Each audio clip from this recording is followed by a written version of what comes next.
My name is Millie. I'm 26 years old, and last year I found out exactly how much my mother thinks my life is worth.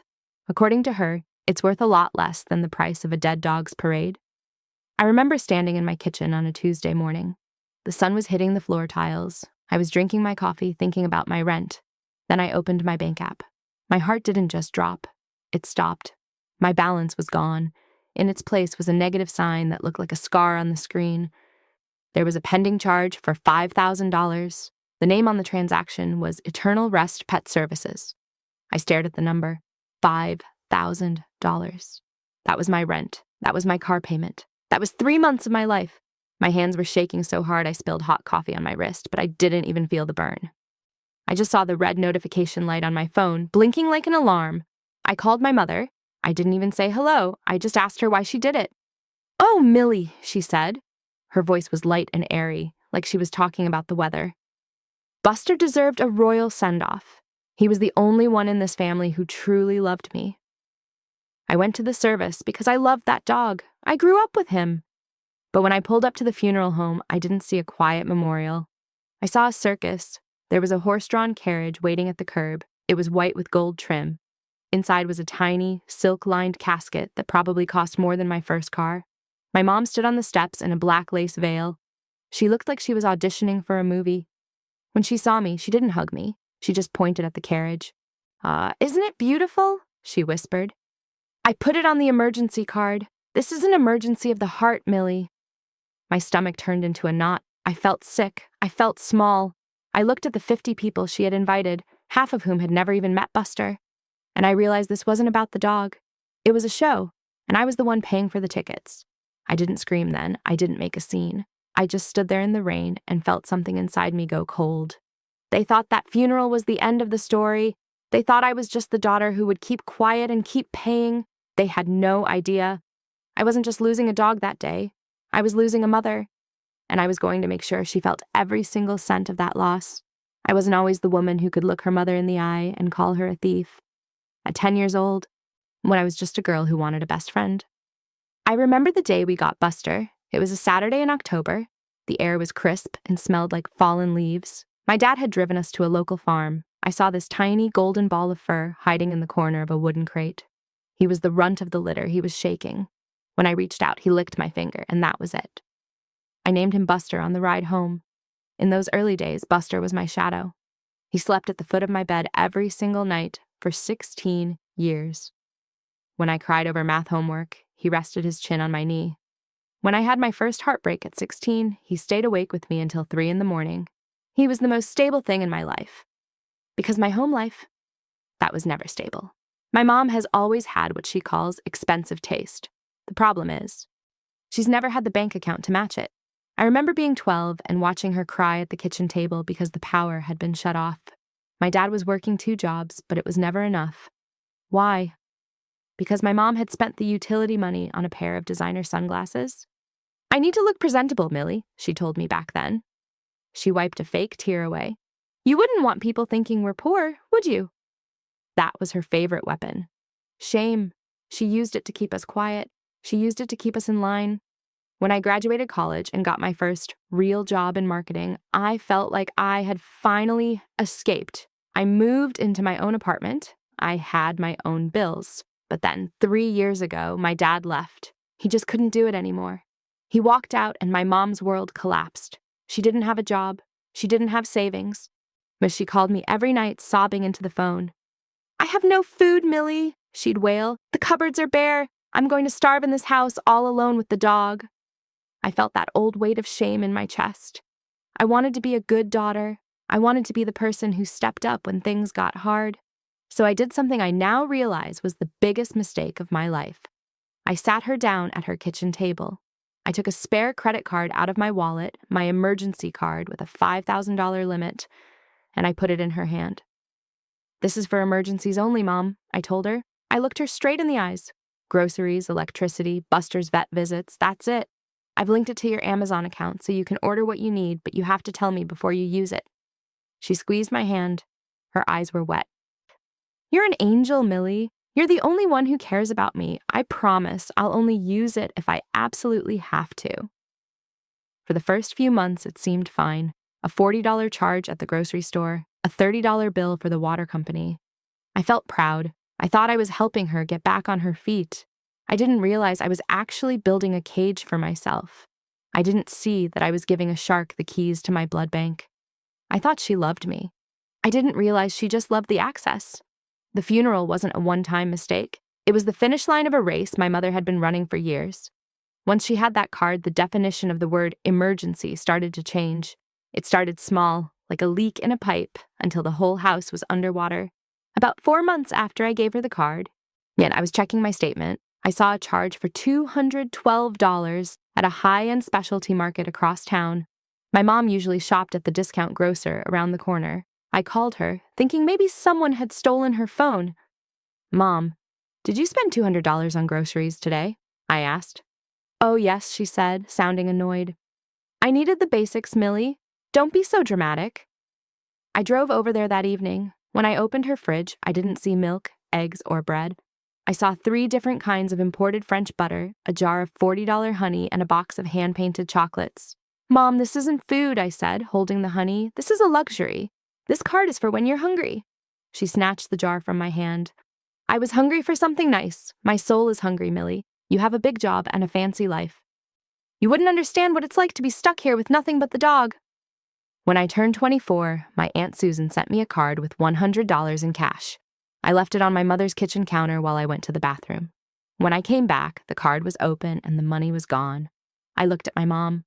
She was busy folding laundry. "Mom, where's the $100 from Susan?" She didn't even blink. "I had to use it to pay the gardener. He was going to stop coming, and the lawn was looking like a jungle. It's an investment in the house, really." "I don't have a gardener at my apartment," I said, my voice rising. "Why do you have a gardener you can't afford? That was my birthday gift." She sighed, a long theatrical sound. "I'm your mother. I gave you life. And you're worried about $100? Fine. Take it out of my skin. When I'll just go without my medicine this week." I didn't even ask which medicine she meant. I knew she wasn't on any. I just went home and cried. For my brother's wedding, I saved up for months to buy him and his new wife a high-end espresso machine. It was $600. I had it shipped to my mom's house because I was going to be out of town for work. When I got to the wedding, I saw the gift table. My gift was there, but the card was different. It said, "To my favorite son, love, Mom." I pulled her aside. "Why is your name on the gift I paid for?" She smiled at a passing guest and hissed through her teeth. "I couldn't show up empty-handed, Millie. Imagine the embarrassment. I'll pay you back when my settlement comes in." There wasn't settlement. There was never any money coming. She just wanted the credit without the cost. Well, the most severe incident happened 6 months before Buster died. I had a rough month at work. A commission didn't come through. I was $400 short on my rent. I checked my emergency card, thinking I'd use it just this once for myself. The card was declined. I checked the app. My mother had spent $1,200 at a local medical spa. Lashes, Botox, and a gold leaf facial. I called her, sobbing. "Mom, my rent check is going to bounce. Why did you spend over $1,000 at a spa? I told you that card was for emergencies." "It was an emergency," she yelled back. "I saw myself in the mirror and I didn't recognize the woman looking back. I was depressed, Millie. This was for my mental health. You're so selfish. You have a roof over your head. I'm just trying to feel human again."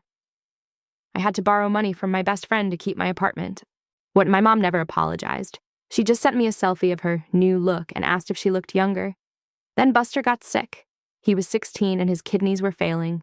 The vet told us it was time. I wanted to be there. I wanted to hold his paw and say goodbye in a quiet room. I called my mom to coordinate. "I can't do it today," she said. "I have a hair appointment, and besides, I'm the one who's been home with him. My grief is bigger than yours. I'll handle the arrangements. You just focus on your little job." "Mom, he's my dog too," I pleaded. "Let's just do a simple cremation. I want to keep his ashes in a small wooden box." "We'll see," she said.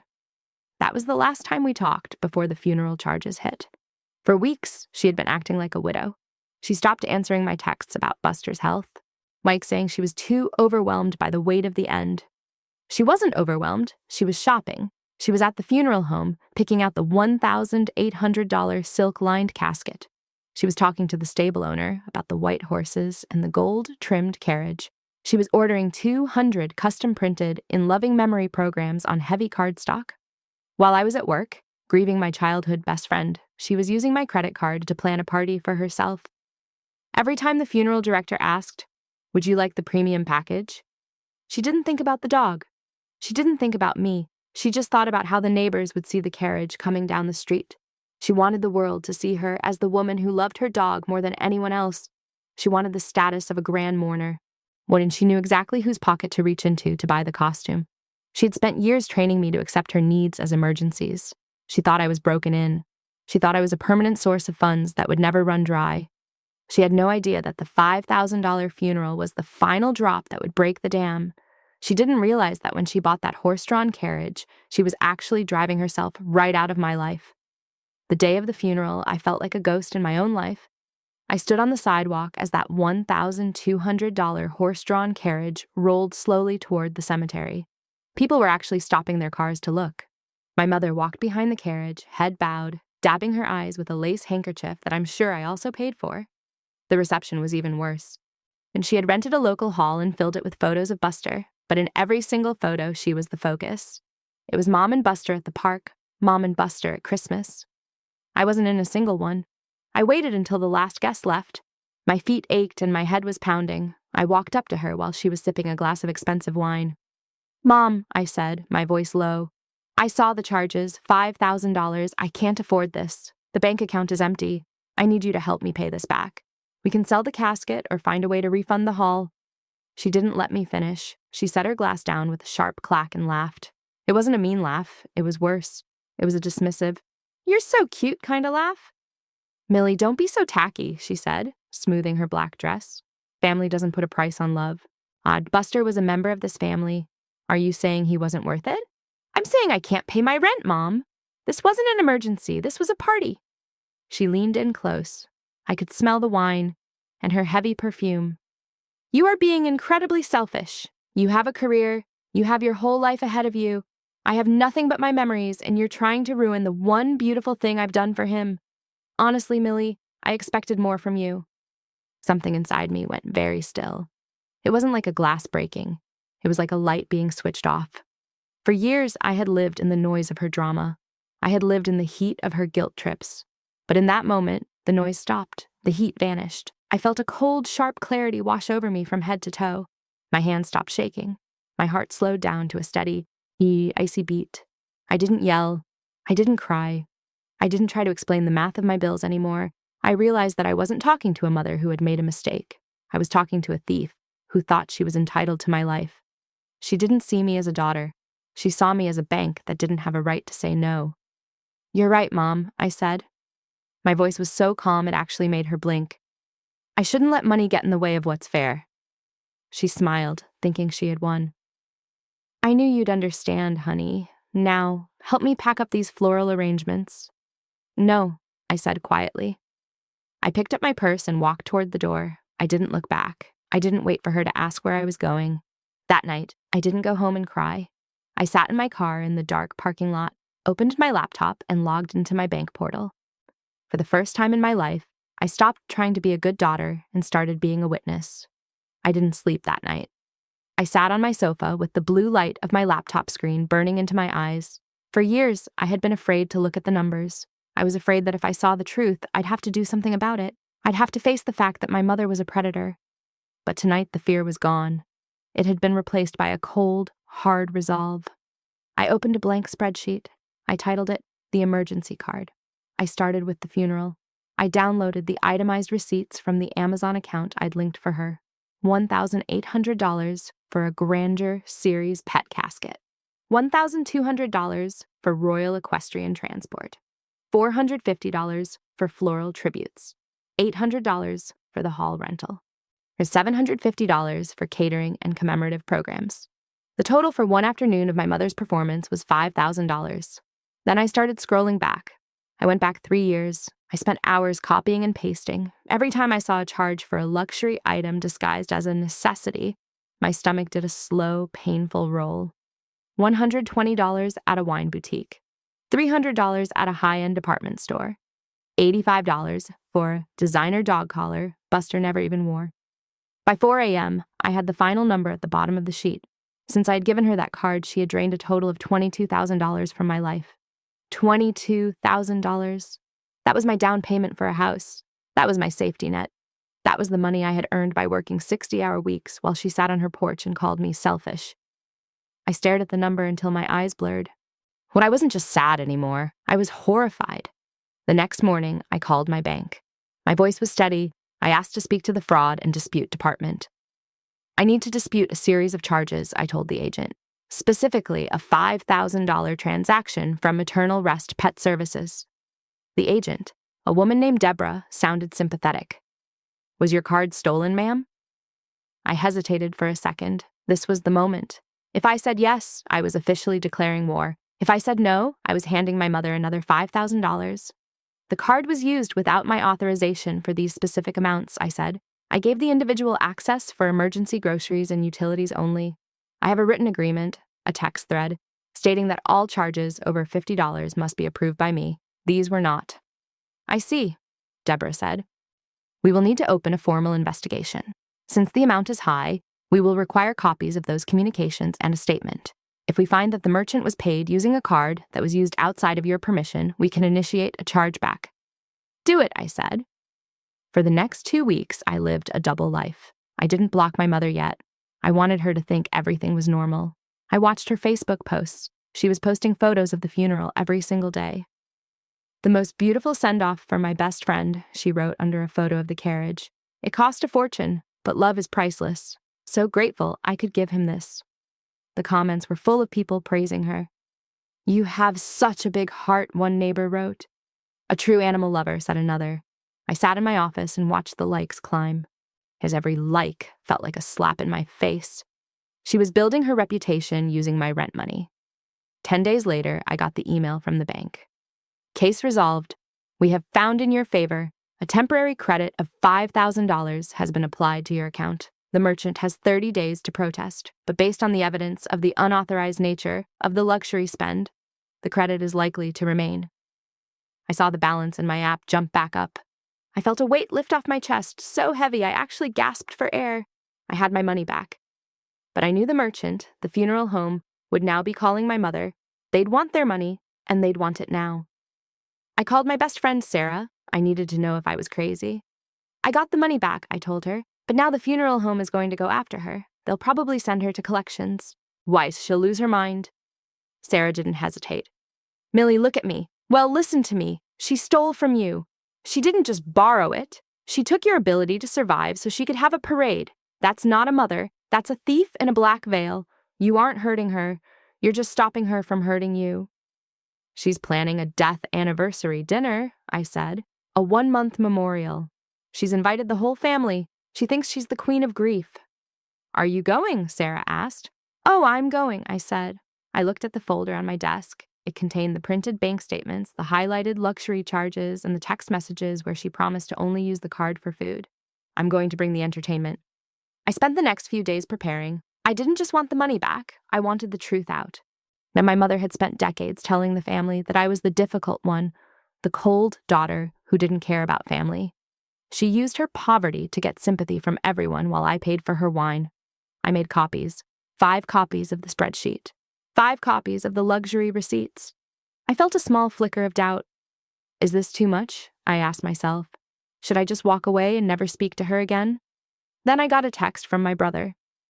Hey, Millie, Mom says you're being really difficult about the funeral costs. She said she's heartbroken that you're putting a $sign on Buster's memory. Maybe just apologize? It's her first month without him. Don't be that person. The doubt died instantly. She was already spinning the story. She was already making me the villain. If I just walked away, or she would tell everyone for the rest of her life that I abandoned her in her grief because I was greedy, she would win. She would keep her martyr crown, and I would carry the shame. Not this time. I replied to my brother, I'll see you at the dinner. I have something for everyone. The night before the dinner, I went to the grocery store. I bought a small, simple bouquet of flowers. I drove to the park where I used to take Buster when I was a kid. I sat on the bench and watched the sunset. I'm sorry, Buster, I whispered. You deserved better than a circus. You deserved a quiet goodbye with people who actually loved you. I left the flowers on the bench. It was the only funeral he actually had. The rest of it, the carriage, the silk, the $5,000, that wasn't for him. It was a debt I was about to collect. I went home, packed the folders into my bag, and set my alarm. I didn't feel nervous. I didn't feel guilty. For the first time in 26 years, I felt like I was finally in control of my own name. Tomorrow, the emergency was finally going to end. The air in my mother's dining room was thick with the smell of roast beef and expensive candles. She had gone all out for the 1-month anniversary. She had draped a black cloth over the sideboard and placed Buster's empty urn, a gold-leafed thing that looked like a trophy, right in the center. There were 10 people there, my brother and his wife, my Aunt Susan, a few cousins, and 2 of my mom's neighbors. It was a small crowd compared to the 50 she had invited, but it was enough. It was exactly the audience she needed. I sat at the far end of the table. I didn't eat. I just watched her. There she was wearing a new black silk blouse. I wondered if that was another emergency charge I'd missed. "It's been so hard," my mother said, dabbing her eyes as she passed the potatoes. "The house is so quiet. Sometimes I hear his little paws on the hardwood and I just start sobbing. But then I remember the funeral. I remember how we honored him. It was the only way I could find peace." Aunt Susan reached over and squeezed my mom's hand. "It was a beautiful service, Linda. A bit much, maybe, but beautiful." My mother sighed heavily. "It was expensive, yes. My credit card is practically screaming. But as I told Millie, you can't put a price on family, even if some people think money is more important than a soul." She threw a pointed look at me. My brother looked down at his plate, clearly uncomfortable. The neighbors nodded sympathetically, looking at me like I was the Grinch who tried to steal a dog's funeral. That was the trigger, the casual, public lie, the way she used me as the foil to her saint persona. I reached into my bag and pulled out my phone. I tapped the screen and set it face up on the table. Then I pulled out the folders. "You're right, Mom," I said. The room went silent. Even the sound of forks hitting plates stopped. It was expensive, $5,000 to be exact. My mother's face went stiff. "Millie, this is not the time for your ledger books. We are here to remember Buster." "I am remembering him," I said, my voice as cold and flat as a stone. "I'm remembering how he was a simple dog who loved tennis balls. He didn't need a $1,800 silk-lined casket. And he certainly didn't need a horse-drawn carriage." "How dare you?" my mother hissed. Her face was starting to turn a blotchy, angry red. "I did that out of love." "No," I said. I stood up. I didn't yell. I just spoke clearly so everyone could hear. "You did it out of vanity, and you did it with my money. But here's the thing, Mom. I called the bank. I filed a fraud dispute because I never authorized you to spend $5,000 on a parade." Aunt Susan gasped. "A fraud dispute? Millie, she's your mother." "She's a thief," I replied. I opened the first folder and slid a copy of the spreadsheet toward Susan. "That spreadsheet shows $22,000. That's how much she's taken from me in 3 years. Look at the highlighted parts, Susan. Botox, designer shoes, French butter. All while I was struggling to pay my own rent." My mother lunged for the paper, but my brother caught her wrist. He was looking at the list, his eyes growing wide. "Mom," he whispered, "did you really spend $1,000 at a spa on Millie's card?" "It was an emergency," she shrieked. She stood up so fast, her chair tipped over and hit the floor with a loud thud. "I was depressed. I was grieving. My daughter is a monster. She's trying to take back the money for Buster's funeral. The funeral home called me this morning, screaming about a chargeback. They're threatening to sue me." "Then I guess you'll have to find a job," I said. The room was vibrating with the tension. My mother turned to the neighbors, her voice climbing into a high, desperate wail. Do you see? Do you see how she treats me? She's tearing this family apart over a few dollars. She wants to see her own mother on the street." "I don't want to see you on the street, Mom," I said. I picked up my phone and showed the screen to the table. It was the bank's final confirmation of the reverse charges. "I just want you to stop using my life to fund your fantasies. I'm done. I've blocked the card. I've filed the paperwork. And as of tonight, I am done being your personal bank." "You ungrateful bitch!" she screamed.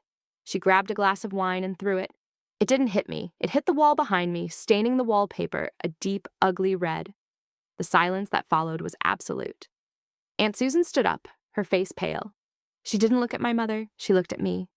"Millie." "I had no idea. She told us you were the one who wanted the big funeral. She said you insisted on the carriage because you wanted to show off your new promotion." "She lied. I said. I picked up my bag. I didn't look at the wine stain. I didn't look at the empty urn. I looked at my mother, who was now crumpled in her chair, sobbing into her hands. It was the same act she had performed 1,000 times. The broken woman. The victim? But for the first time in my life, I didn't feel the need to fix it. I didn't feel the shame. "Enjoy the roast beef, Mom," I said. "I hope it was worth it, because it's the last thing of mine you're ever going to taste." I walked out of the house. I could hear her starting to scream my name from the porch, calling me a traitor, a heartless girl, a monster. Her voice echoed down the quiet street, but I didn't slow down. I got into my car, locked the doors, and exhaled. The emergency was over. I drove away from my mother's house with the windows down, letting the cool night air wash over me. My hands were perfectly steady on the steering wheel. I expected to feel a wave of guilt, or perhaps a crushing sense of sadness, but all I felt was light. It was the feeling of a heavy backpack being taken off after a 10-mile hike. I went home to my quiet apartment, sat on my floor, and petted the spot where Buster's bed used to be. For the first time in a month, I could think of him without thinking of the $5,000. I remembered the way his ears flopped when he ran. I remembered the way he smelled like corn chips and old blankets. I finally had my memories back, because I had stopped letting my mother hold them hostage for a price. The immediate aftermath was a storm, but I wasn't the one caught in it. My phone didn't stop buzzing for 48 hours. My mother sent 64 text messages. They went through the entire cycle of her manipulation.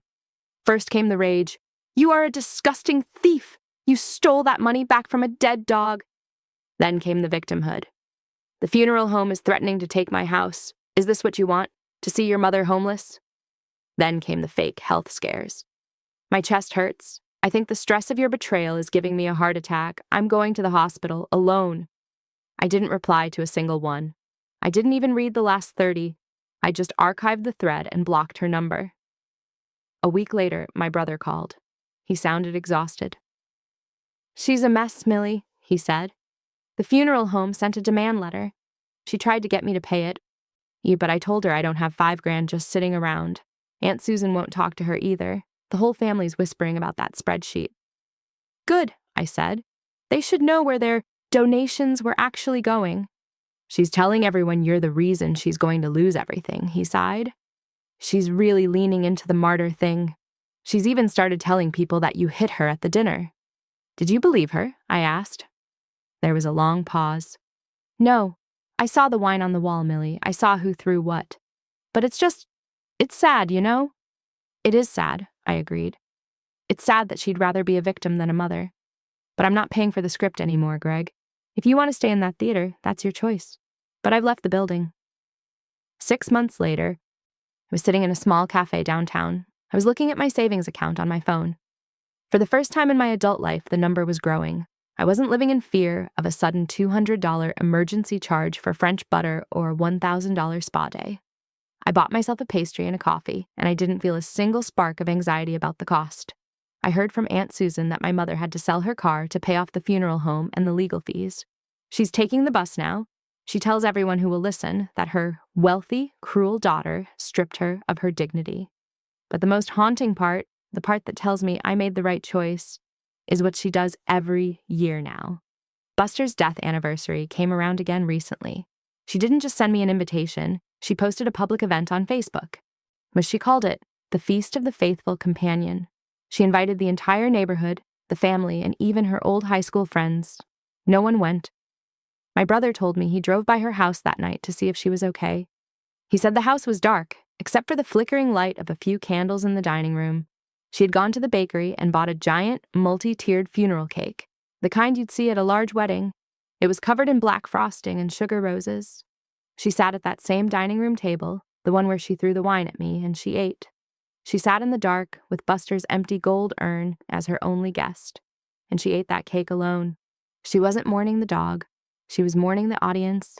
She was mourning the version of herself that could trick people into thinking she was a saint. And she was feeding her own ego with sugar and spite because there was no one left to feed it for her. People always ask me if I regret being so public about it. They ask if I regret humiliating my mother in front of her family and friends. They think revenge is about the moment of the explosion. They think it's about the shouting and the shock. But sitting here today, a year later, I realized that real revenge is much quieter than that. My revenge isn't the fact that she's broke. My revenge isn't the wine stain on her wall. My revenge is my silence. She spends every day trying to get a reaction out of me. She tags me in sad posts. She sends letters through the mail that I return to sender. She's a woman who lives for the spotlight, and I have turned the lights off. She is a martyr without an audience, a performer in an empty theater. I still miss Buster. Sometimes I walk past a dog in the park that has that same golden fur and that same goofy gait, and my chest tightens. But I don't feel like I owe the world a performance of my grief. My love for him is private. It's real. It doesn't need a horse-drawn carriage to prove it exists. My mother thought she was honoring a pet, but she was actually burying her relationship with her daughter. She spent $5,000 to buy a casket, but she didn't realize she was the one climbing inside. So if you have a family member who treats your hard work like their personal slush fund, if you have a parent who calls you selfish for having boundaries, let me ask you this. How much is your peace of mind worth? Is it worth $1,000, $5,000, $22,000? For a long time, I thought I had to keep paying the daughter tax just to keep the peace. I thought that being a good person meant letting a bad person bleed me dry. But I learned that you can't save someone who views you as a life raft they're allowed to poke holes in.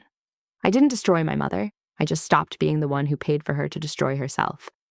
And as I sit here in my quiet home, with my own money in my own bank account, I realized that the most expensive thing I ever bought wasn't a funeral. It was my freedom. And honestly, it was a bargain.